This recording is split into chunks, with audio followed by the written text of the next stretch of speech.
سنة من قد أرسلنا قبلك من رسلنا ولا تجد لسنتنا تحويلا. بسم الله الرحمن الرحيم. الحمد لله رب العالمين، والصلاة والسلام على سيد الأنبياء والمرسلين وعلى آله وأصحابه أجمعين. أما بعد، فأعوذ بالله من الشيطان الرجيم. بسم الله الرحمن الرحيم. الف لام میم ذلك الكتاب لا ريب فيه هدى للمتقين الذين يؤمنون بالغيب ويقيمون الصلاة ومما رزقناهم ينفقون والذين يؤمنون بما أنزل إليك وما أنزل من قبلك وبالآخرة هم يوقنون أولئك على هدى من ربهم وأولئك هم المفلحون. صدق اللہ العظیم.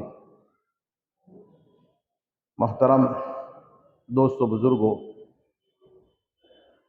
اللہ جل جلالہ عم نوالہ کے کلام پاک کی اس سورۃ البقرہ کی 5ویں آیت کریمہ ہے اولئک علی ھدی من ربہم واولئک ھم المفلحون، جس کا ترجمہ ہے یہی وہ لوگ ہیں جو اپنے رب کی طرف سے ہدایت اور صحیح راستے پر ہیں، اور یہی وہ لوگ ہیں جو پورے کامیاب ہیں. یعنی یہ ایسے لوگ ہیں جن کو دنیا میں یہ نعمت ملی کہ حق کا راستہ انہیں نصیب ہوا، اور آخرت میں یہ دولت نصیب ہوگی کہ ہر طرح کی کامیابی ان کے لیے متعین ہے. اس 5ویں آیت کریمہ میں اللہ جل شانہ نے اپنے نیک اور متقی بندوں کے دنیاوی اور اخروی، دنیا کے اور آخرت کے انجام کو اور خدا کی طرف سے ملنے والے 2 قیمتی انعام کو ذکر کیا ہے. چنانچہ پہلے انعام کو اور پہلے انجام کو ذکر کرتے ہوئے فرمایا اولئک علی ھدی من ربہم، یہی لوگ اپنے رب کی طرف سے ہدایت پر ہیں، ہدایت یافتہ ہیں. اور دوسرے انعام کو ذکر کرتے ہوئے فرمایا واولئک ھم المفلحون، یہی لوگ کامل فلاح کو پانے والے اور پورے کامیاب ہیں. پہلے انعام کا تعلق دنیا سے ہے، ہدایت کا مل جانا، اور دوسرے انعام کا تعلق آخرت سے ہے، فلاح اور کامیابی کا مل جانا. تو انہیں دنیا میں ہدایت ملتی ہے، ہدایت کی نعمت سے مالا مال ہوتے ہیں، اور آخرت میں ہمیشہ کی فلاح اور کامیابی ایسے نیک اور متقی بندوں کو نصیب ہوتی ہے. یہ دونوں انعام اپنے طور پر مستقل ہے، مقصود بھی ذات ہے، دونوں انسان کے لیے ضروری ہے. اس لیے ان دونوں انعام کو اللہ جل شانہ نے یہاں پر 2 الگ الگ جملوں اور الگ الگ واقعوں میں بیان کیا، اور 2 الگ الگ جملوں میں بیان کرتے ہوئے دونوں کے شروع میں اولئک، جو ان متقی بندوں کی ذات اور ان کی صفات کی طرف اشارہ کرتا ہے، اس کو ذکر کیا. پہلے انعام میں بھی ہے اولئک اور دوسرے انعام میں بھی ہے اولئک. اولئک کا ترجمہ ہے یہ لوگ،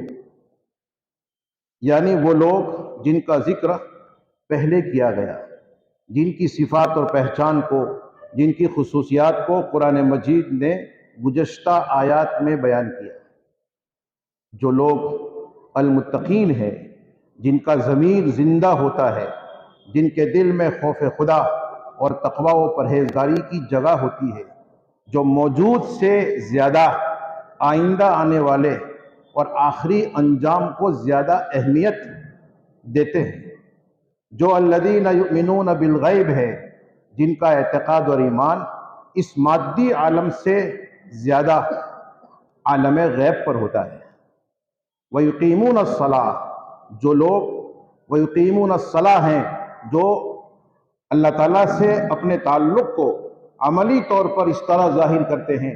کہ نماز پڑھتے ہیں، بلکہ نماز کو قائم کرتے ہوئے اس کا حق ادا کرتے ہیں، اور نماز کے راستے سے اپنے جسم و جان کو نیک کاموں میں لگاتے اور اللہ کی نافرمانی اور گناہوں سے بچاتے ہیں۔ جو لوگ وَمِمَّا رَزَقْنَاهُمْ يُنْفِقُونَ ہیں، یعنی جو اللہ کی دی ہوئی نعمتوں کو اللہ کی مخلوق پر خرچ کرتے ہیں، ہر ایک کا مالی حق ادا کرتے ہیں اور اپنے مالی معاملات کو حرام سے بچاتے ہیں۔ جو لوگ وَالَّذِينَ يُؤْمِنُونَ بِمَا أُنزِلَ إِلَيْكَ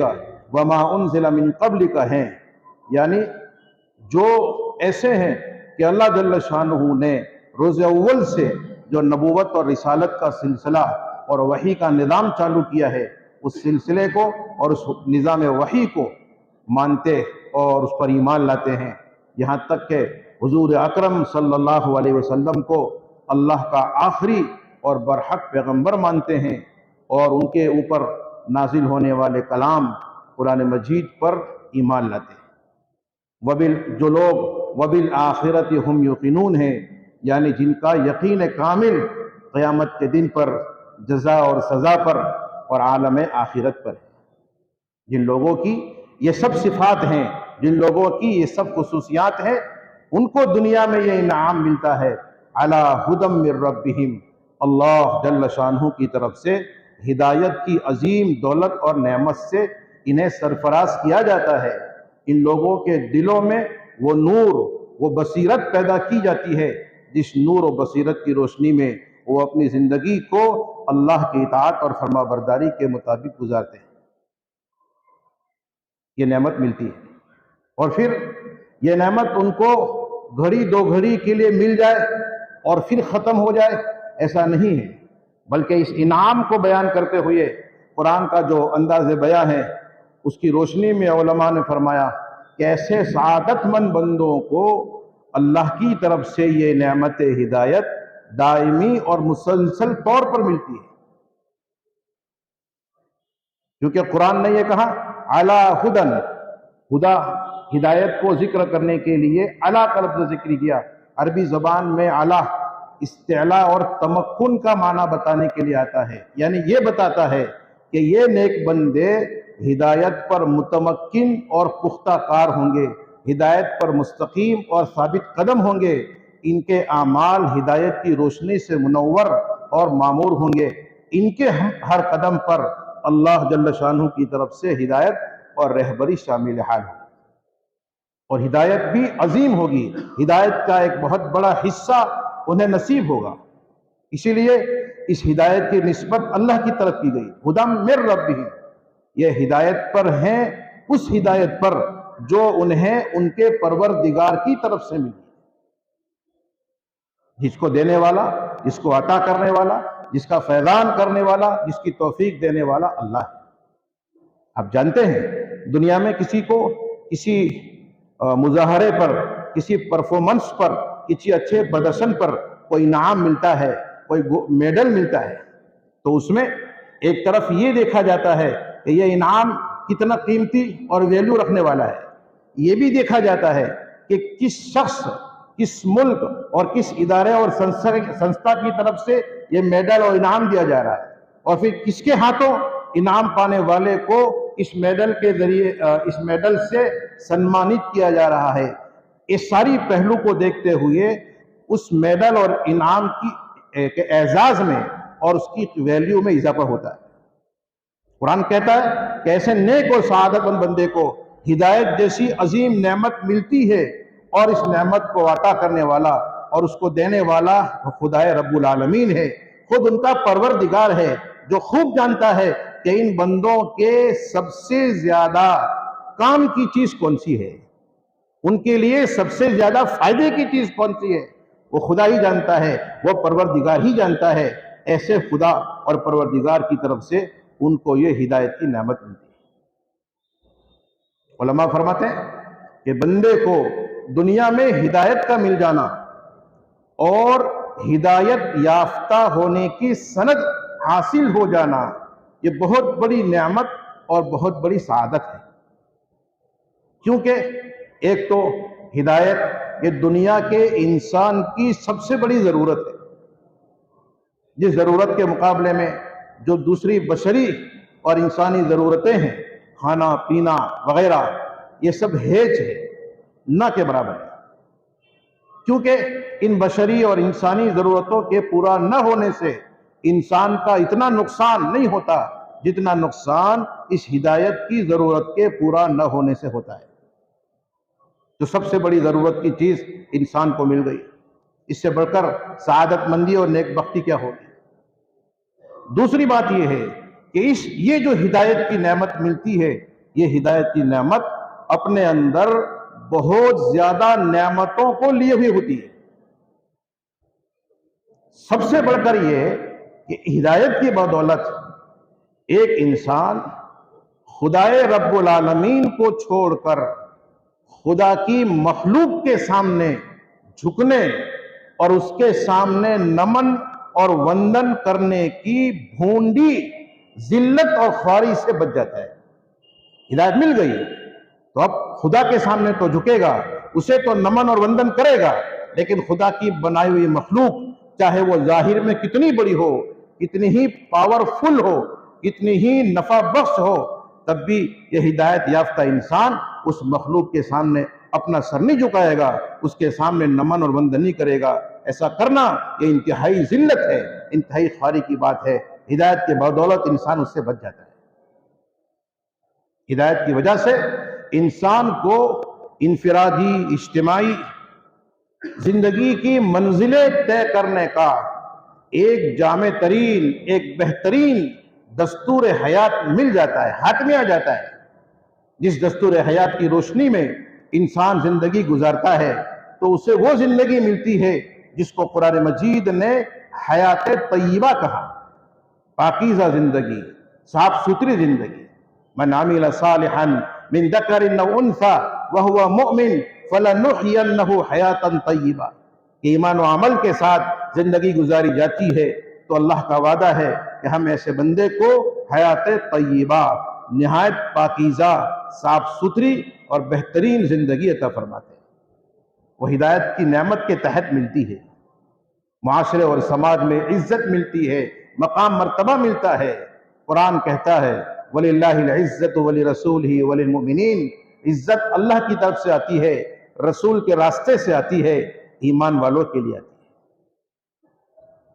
اللہ کے یہاں مقبولیت ملتی ہے اور اللہ کے بندوں کے یہاں محبوبیت ملتی ہے۔ قرآن نے فرمایا انما یتقبل اللہ من المتقین، کہ اللہ تعالیٰ تو متقی بندوں ہی کی بات کو اور ان کے ہی کام کو قبول فرماتے ہیں۔ ایسے متقی بندوں کو قبولیت ملتی ہے، اللہ کے بندوں کے یہاں محبوبیت ملتی ہے۔ حدیث شریف میں ہے جب اللہ تعالیٰ کسی بندے سے خوش ہو جاتے ہیں تو اس سے محبت کرتے ہیں، فرشتوں سے، جبریل سے کہتے ہیں کہ میں فلاں بندے سے محبت کرتا ہوں، آسمان والوں سے کہہ دو وہ بھی محبت کریں۔ وہاں اعلان ہوتا ہے آسمان والے محبت کرتے ہیں، پھر حکم ہوتا ہے جبریل سے کہ زمین والے سے کہہ دو کہ اللہ بھی اور آسمانی مخلوق بھی فلاں بندے سے محبت کرتی ہے، تم بھی اس سے محبت کرو۔ چنانچہ زمین والے بھی اس بندے سے محبت کرنے لگتے ہیں۔ تو یہ محبوبیت اس ہدایت کی نعمت کے حاصل ہونے کے اندر ملتی ہے، پرسکون اور پر لطف زندگی ملتی ہے، کسی قسم کی کوئی پریشانی اور کوئی تکلیف نہیں ہوتی۔ رسول اللہ صلی اللہ علیہ وسلم نے فرمایا کہ اللہ تعالیٰ فرماتے ہیں، حدیث قدسی ہے لَوْ أَنَّ عَبِيدِي أَطَاعُونِي لَأَسْقَيْتُهُمُ الْمَطَرَ بِاللَّيْلِ وَأَطْلَعْتُ عَلَيْهِمُ الشَّمْسَ بِالنَّهَارِ وَلَمْ أُسْمِعْهُمْ صَوْتَ الرَّعْدِ۔ اللہ تعالیٰ کہتے ہیں اگر بندے میرے بن جائیں، میری اطاعت اور فرما برداری کرنے والے بن جائیں، تو میں ان پر بارش برساؤں رات کو جبکہ وہ سو جائیں، تاکہ ان کے دن بھر کے کاموں میں کوئی خلل نہ ہو، کوئی ڈسٹرب نہ ہو۔ وَأَطْلَعْتُ عَلَيْهِمُ الشَّمْسَ بِالنَّهَارِ، اور دن کو بدستور سورج ان پر نکلتا رہے، تو دن کو سورج نکلے، دھوپ سورج کی گرمی اور اس کی روشنی ملے، اور رات کے اندھیرے میں بارش برساؤں۔ اور اللہ فرماتے وَلَوْ أُسْمِعْهُمْ صَوْتَ الرَّعْدِ، اور میرے ان بندوں کی نیند میں ڈسٹرب نہ ہو اور خلل نہ ہو، اس لیے ان بندوں کو جو میں بارش کے موقع پر گرج، بادلوں میں جو گرج پیدا ہوتی ہے وہ گرج بھی نہ سننے دوں، ان کو گرج بھی نہ سناؤں، تاکہ بندے کبھی گرج سن کر گھبرا کر اٹھ نہ جائے، ان کی نیند میں ڈسٹرب اور خلل پیدا نہ ہو۔ ایسی پرسکون اور پرلطف زندگی اللہ تعالیٰ دیتے ہیں ہدایت کی بدولت۔ پھر بھی اگر انسان ہونے کے ناطے، بشر ہونے کے ناطے اور دنیا کے ماحول میں رہنے کے ناطے اگر کوئی حوادث پیش آتے ہیں، حالات پیش آتے ہیں، تو بھی ہدایت یافتہ لوگ ان حالات اور حوادث کا کوئی اثر نہیں لیتے، گھبراتے نہیں ہیں، ان کے دل و دماغ میں کوئی تشویش اور کوئی پریشانی نہیں ہوتی، یقین رکھتے ہیں کہ جو بھی حالات ہیں وہ اللہ کی طرف سے، ان کا دل بالکل مطمئن ہوتا ہے، دل میں کوئی بے چینی نہیں، پرسکون دل رہتا ہے۔ قرآن میں فرمایا الا بذکر اللہ تطمئن القلوب، کہ سنو اللہ کے ذکر اور اس کی اطاعت کے بدولت انسانی دلوں کو اطمینان ملتا ہے۔ تو جب اللہ کے ذکر میں اور اس کے اطمینان میں زندگی، اس کے اطاعت میں زندگی گزاری جاتی ہے تو حیران کرنے والے، پریشان کرنے والے حالات و مصائب میں بھی انسان کا دل مطمئن ہوتا ہے، یقین کرتا ہے کہ یہ اللہ کی طرف سے ہیں اور میری دنیا میں امتحان کے لیے آئے ہیں، اب اس میں کامیاب مجھے کیسا ہونا ہے وہ خود اس کی تدبیر سوچتے ہیں۔ یہ نعمت ملتی ہے، اور ہر مشکل میں آسانی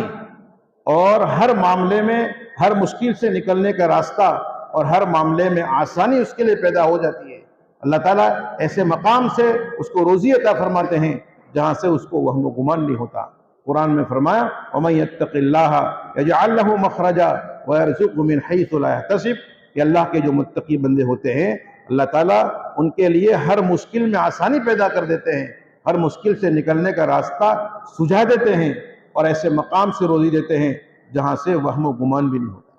اس کے علاوہ جو دوسری بشری اور انسانی ضرورتیں ہیں تو ان ضرورتوں میں برکت کے دروازے کھول دیے جاتے ہیں۔ لَفَتَحْنَا عَلَيْهِمْ بَرَكَاتٍ مِّنَ السَّمَاءِ وَالْأَرْضِ۔ تو ایسے بہت سارے نعمتیں یہ ہدایت کی نعمت کے اندر میں چھپی ہوئی ہے۔ اس نعمت کے مل جانے کے ساتھ اور اس کے بعد اور اس کے ماتحت بندے کو یہ ساری نعمتیں ملتی ہیں۔ اس لیے بندے کو دنیا میں ہدایت کی نعمت کا مل جانا یہ اس کے لیے بہت بڑا انعام ہے، اللہ کی طرف سے بہت بڑی سعادت مندی کی بات ہے۔ اللہ تعالیٰ ایسے نیک و متقی بندوں کو جن کی صفات کا پہلے ذکر کیا اپنی طرف سے خاص طور سے ہدایت عطا فرماتے ہیں، یہ ان کا پہلا انعام ہوا۔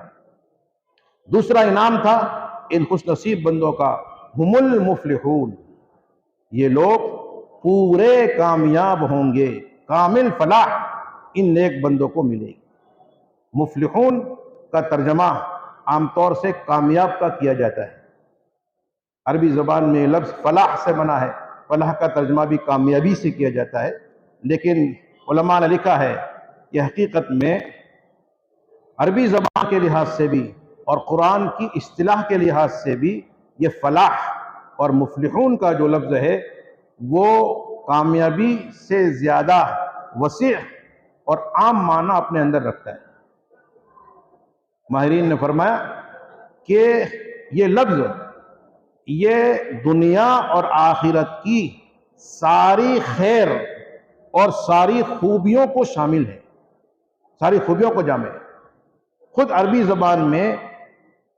ساری خیر اور ساری خوبیوں کو بتانے کے لیے فلاح کے سے بڑھ کر اور کوئی لفظ نہیں ہے، یہ آخری درجے کا لفظ ہے،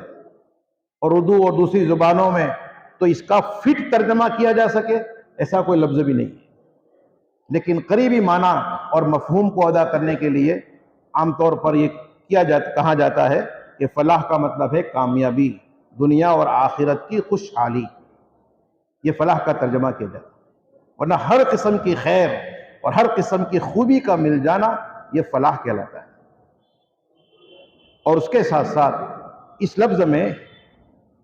محنت اور مجاہدے کے راستے سے کسی نا حاصل چیز کو حاصل کر کے کامیاب ہو جانا، یہ بات بھی اس لفظ میں پائی جاتی ہے۔ تو آدمی کو ہر خیر ہر خوبی ملے، اور وہ خیر و خوبی جو ملتی ہے وہ محنت اور مجاہدے کے بعد ملے، تو کہا جاتا ہے اس کو فلاح، کامیابی، اور ایسے شخص کو مفلح یعنی کامیاب ہونے والا۔ کیونکہ فلاح کا جو مادہ ہے اس کا اصل معنی ہے پھاڑنا، کاٹنا، اسی لیے عربی میں کسان کو، کاشتکار کو فلاح کہا جاتا ہے، چیرنے والا۔ کیونکہ کسان اور کاشتکار جو ہے اپنی زمین کو چیرتا ہے، پھر قیمتی چیز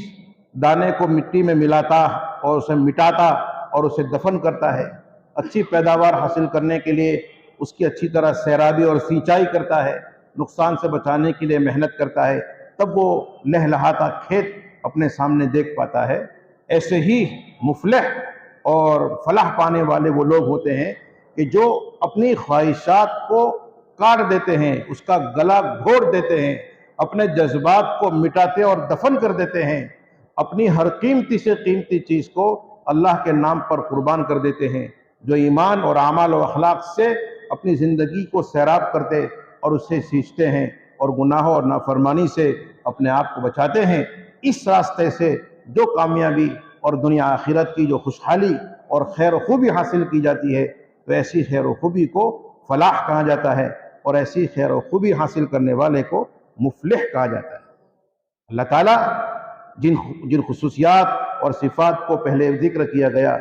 ان خصوصیات والوں کو ایسی ہی کامیابی عطا فرماتے ہیں۔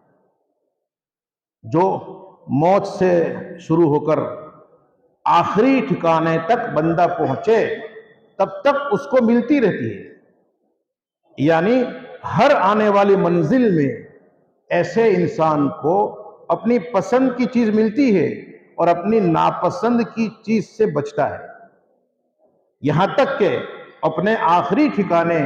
یعنی جنت میں پہنچ کر وہاں ہر قسم کی نعمت و راحت اور ہر قسم کے اعزاز و اکرام کو حاصل کرتا ہے، اور آخرت میں جو جہنم کی صورت میں ہر قسم کی مصیبت اور تکلیف ہے اس سے محفوظ ہو جاتا ہے۔ یہ کامیابی ہے، یہ فلاح ہے، اور یہ بھی چند روز اور چند سالوں کے لیے نہیں بلکہ دائمی طور پر ہمیشہ ہمیشہ کے لیے اس بندے کو نصیب ہوتی ہے۔ یہ حقیقی کامیابی ہے، اسی کا نام قرآن کی زبان میں کامیابی ہے، اور یہی کامیابی ان نیک بندوں کا خصوصی انعام ہے۔ ویسے تو دنیا میں ہر انسان کامیابی چاہتا ہے، اللہ تعالیٰ نے ہر انسان کے اندر کامیابی حاصل کرنے اور ناکامی سے بچنے کی طلب، اس کی خواہش اور اس کا جذبہ پیدا کیا ہے۔ یہ بات اور ہے کہ ہر انسان کی سوچ کامیابی کے تعلق سے الگ الگ ہوتی ہے۔ اگر کوئی طالب علم مدرسے میں پڑھتا ہے، اسٹوڈنٹ اسکول میں تعلیم حاصل کرتا ہے، تو اس کی سوچ یہ ہوتی ہے کہ اپنے ہر ایگزام اور ہر امتحان میں کامیاب پاس ہو جاؤں، یہ اس کی نظر میں کامیابی ہے۔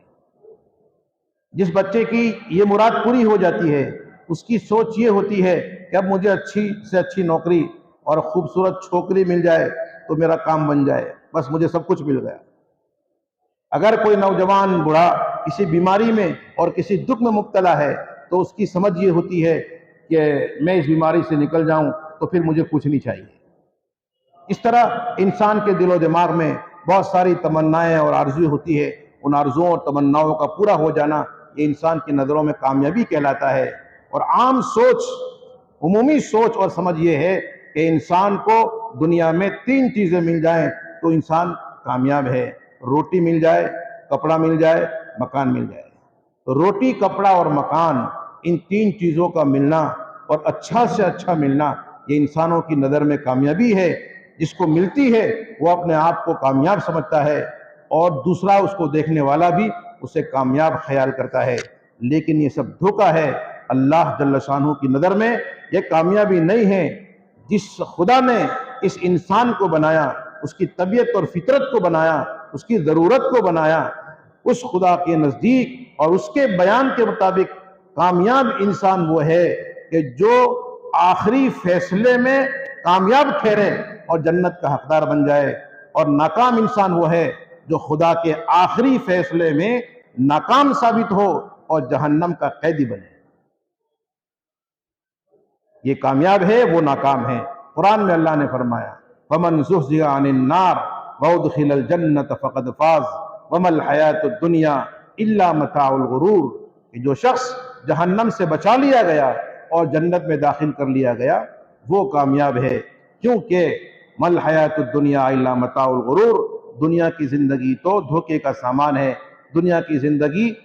کی کامیابی کوئی کامیابی نہیں، اور دنیا کی زندگی کی ناکامی کوئی ناکامی نہیں۔ کامیابی کا تعلق موجودہ زندگی کی خوشحالی اور بدحالی سے نہیں ہے، کامیابی کا تعلق دنیا کی زندگی کی تکلیف اور راحت سے نہیں ہے، بلکہ کامیابی اور ناکامی کا تعلق آخرت کی زندگی کی خوشحالی اور بدحالی سے ہیں۔ جس کو آخرت کی زندگی میں خوشحالی مل گئی، خوشحالی کا مقام جنت نصیب ہو گیا، وہ کامیاب ہے، اور جس کو خوشحالی کا مقام جنت نصیب نہ ہوا، اس سے محروم رہا اور جہنم اس کا مقدر بنا، وہ سب سے بڑا ناکام ہے۔ تو یہ آخرت کی کامیابی ہے۔ اللہ جل شانہ نے ان نیک اور متقی بندوں کے لیے بطور انعام کے اسی چیز کو ذکر کیا ہے کہ یہ نیک اور متقی بندے یہ کامل طور پر، پورے طور پر فلاح کو پانے والے اور کامیابی حاصل کرنے والے ہیں، یعنی موت کے وقت سے لے کر آخری ٹھکانے تک پہنچیں گے، اور وہاں پہنچ کر بھی ان کو ہر جگہ اپنی پسند ملے گی اور اپنی ناپسند سے محفوظ رہیں گے۔ کتنی بڑی بات ہے! آپ 10 دن کے اور 20 دن کے سفر پر جا رہے ہوں اور جاتے آتے آپ کو کہیں پر کوئی تکلیف نہ پہنچے، ہر جگہ آپ کا استقبال کیا جا رہا ہے، آپ کی خدمت کی جا رہی ہے، آپ کا اکرام اعزاز کیا جا رہا ہے، تو آپ کتنے خوش ہوں گے، اپنے آپ کو بہت اچھا اور سعادت مند موت کے وقت لمبا سفر ہے، المفلحون، اس پورے سفر میں پہنچ کر بھی ان صفات کے حامل ہر پسند ملے گی۔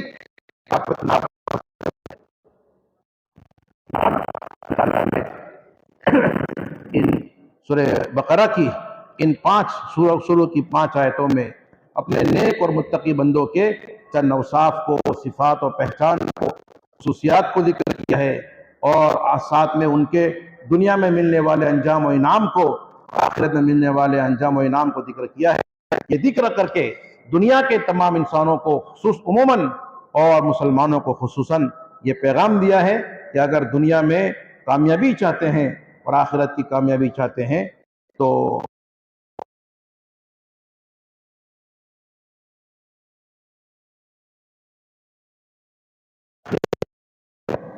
جب تک یہ صفات تب تک جو ہے ہم نہ دنیا میں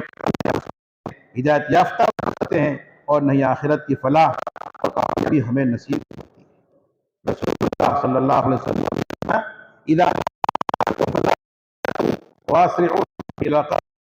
جب تم میں سے کسی کا انتقال ہو جائے تو اس کو گھر میں بلکہ جلدی سے اسے اپنی قبر تک پہنچا دو، فاتحہ البقرہ، اور پھر اس کے ساتھ سورہ بقرہ کا حصہ پڑھو اور اس کی پائنتی میں سورہ بقرہ کا آخری حصہ پڑھو۔ تو سورہ بقرہ کا اول حصہ مرحوم کی قبر کے سرہانے پڑھنے کی رسول اللہ صلی اللہ علیہ وسلم نے تعلیم دی ہے۔ خوشی کی بات یہ ہے کہ ہم لوگ اس کو پڑھتے ہیں، لیکن تعجب کی بات یہ ہے کہ مرحوم پر تو بار بار پڑھتے ہیں، بہانے سے پڑھتے ہیں سورہ بقرہ کی اول کو، ان ابتدائی آیات کو، لیکن یہ ابتدائی آیات ہم موجودین کو، ہم زندہ لوگوں کو کیا سبق دیتی ہے، کیا پیغام کو کس طرح ڈھالنا یہ دھنی دیتے اپنے نیک اور ہمیں شامل فرمائے اور ان کا سا نیک انجام اور نیک انعام ہمارے لیے قدر فرمائے۔ اللہ تعالیٰ عمل کی توفیق عطا فرمائے۔ سبحان اللہ وبحمدہ، سبحانک اللہم وبحمدک، ونشہد ان لا الہ الا انت، نستغفرک ونتوب۔ سنة من قد أرسلنا قبلك من